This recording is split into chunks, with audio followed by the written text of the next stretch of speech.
Okay. Let's start with there because I think we should just go straight into it, no? We should go straight into it. Ranger. CL.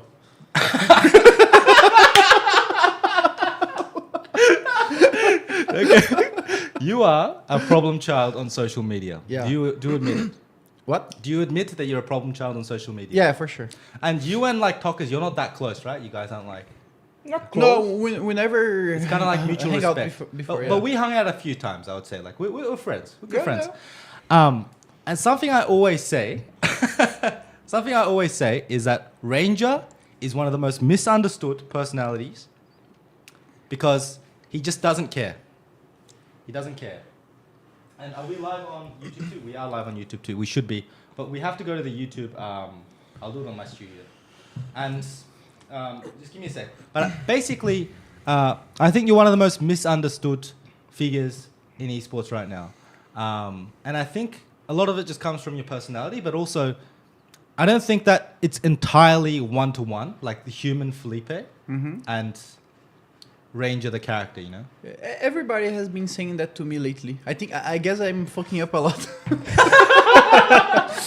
But really, my family, my friends, my mom, the guys from IDL, the fans, everyone's saying that. Yeah, we got banned together. You got banned? Yeah. We got banned the same day. I don't remember his reasoning. Mine was I built like 6 tiers. I got fined 4 times by Red. Solo queue. Or Solo kill. Yeah, because of solo queue. But tamo junto, I got banned on my first split too. But people don't know this, but I used to be really toxic. So I got banned on my first split and I couldn't pick ban. Really? Yeah. For like 4 weeks. We have something in common then. I love it. Yeah. So I'm going to go fix YouTube real quick. But a big question is, lately, there's been some drama around you, right? Red. Okay? And the reason I'm asking this question is, with Talkers here is because Talkers, you also went through a phase in 2017 where you said on Twitter that you don't care about the country, right? You said, I don't care about your country and I don't care about... No, I don't care about you. You or your country. Neither the country. Or your country, Yeah. right? So both of you have had some social media slip-ups. Ranger, a little bit more than the other. So what's the deal with that, guys? Like, what's happening there? Do you really hate, like, every Red fan? Because the first thing that happened when I posted was... It was 50-50. The first comment was, go, let's fucking go. I can't miss this episode. And the second comment was, I'll skip this one. Yeah. Let's skip this one. So yeah, just give me one moment, guys. Give me 1 second. Sure. I'm here though. I mean, for me, at least, it was... When I was playing, dealing with the community was a little harder than now. Because back then, I mean, the history behind was pretty much we were winning too much, right? So every time we won a CBLOL, afterwards we had to represent Brazil.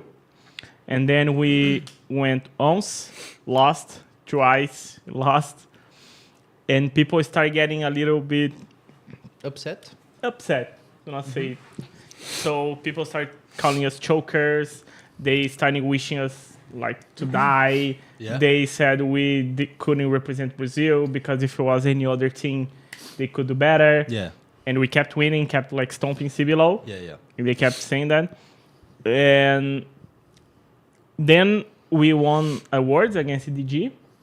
And it kind of settled down a bit. And then with But you won one game. Yeah, we won one game, One but game. people were happy enough enough. about it. Yeah. Yeah. Not enough, but it brought the an important game. Yeah. important game. So they were mad that we didn't make it out of groups, but they were less mad, right? Because we could make it out of groups. Yeah.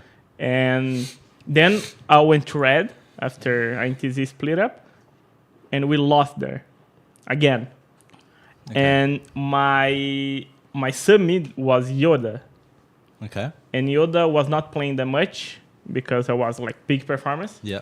And people were like wishing me to die so he could play, you know, again. But who was the guy that was labeled the most as a choker? Because in Loud, I think the biggest one is Croc. Right We now. didn't have a single... by far. International, right? Yeah. Yeah, by far. We didn't have like a single person choking. It was like Just Oh, the so whole you team. admit you were choking though. Huh? You were choking though. We choked once. I admit. But the other games you weren't, and we're just worse. We were worse Okay. sometimes. Okay. You're talking about the MSI? Which one? 2017. Yeah. And we lost a bit. Like, people were so hyped up about that MSI 2017, Yeah. and we lost. So all the things that happened on NTZ, Mhm. I was the only member left. So I got it all, and people were hating like me so much for not performing internationally and stuff like that. And I was getting a bit like at the edge with this. What can I say? Narrative, right? But here's the funny part, guys. I remember a few years after you played Worlds, like when I started making my debut, because I started 2020, way after you guys. I heard rumors of you actually, right, from Oceania, from Europe, and they were saying when you were playing, you were like one of the best mids in international, even amongst the Asians, and you were actually getting like offers from like Yeah. NA, for example. That's true, right? 2016, when I went towards, I was smurfing in scrims. Guys, Smurfing. like I swear, I was smurfing. I heard that, and this is before I even met him, you know. So for sure, there had to be the bigger choker in the team that made you guys. Okay, you know, I'm gonna put you on the spot. 5, 4, 3, 2, 1. Who in INTZ was the biggest choker? I can't name one. That's the thing. No, I swear, I can't name one. Okay, let me ask you another question. Was it Mikau? No. No, it wasn't. He's a good teammate. He's a good team. So Goat. Back to the red topic, because you didn't really know how to respond to that, right? Okay, so let me put it another way. Do you hate every red fan, or is it like Yes. specific? Because I think I think you just said it. Hey, you just said what you're thinking. You don't give a fuck. Yeah. Like Felipe is in person. He's really chill. And he doesn't. And I don't handsome. think he. Calm down. I don't think you hate people easily, you know? So is it something that they do specifically that ticks you off? No, it's just that my relationship with social media is getting worse. Yeah. I'm not a very how can I say? Like communicative. Yeah, I don't bond with people easily. I don't like to talk to people that I don't know. So my relationship with social media is kind of weird. It's just that my persona, my character grew so much that I kind of have to deal with social media, and I take advantage of what I've built, right? Yeah. So Of course, you should. Monetize yeah. it. So basically, this is my mindset, and what's happening to me lately is that dealing with especially fans is really stressing Yeah. somehow. Like, because when you're a player, you just focus on your game and you just randomly stream, you do whatever you can, you know, to bond with your community. But joining IDL and dealing with many different people, I think, much bigger. yeah, I think it's just very stressing, especially when you do the the cards. Yeah. You know, wow, there's not a single creator that enjoys doing it, you know. So Really? yeah, You got a lot of hate. yeah, Really? you get a lot of hate. Yeah. And I'm just kind of sick of hearing and reading bullshit, and I don't know, I was just stressed that day. Do you think it like so let's talk about the human ranger. Because you were okay, I'm gonna say it right here. This is not because I'm friends with Felipe. It's not because I'm friends with Ranger, okay?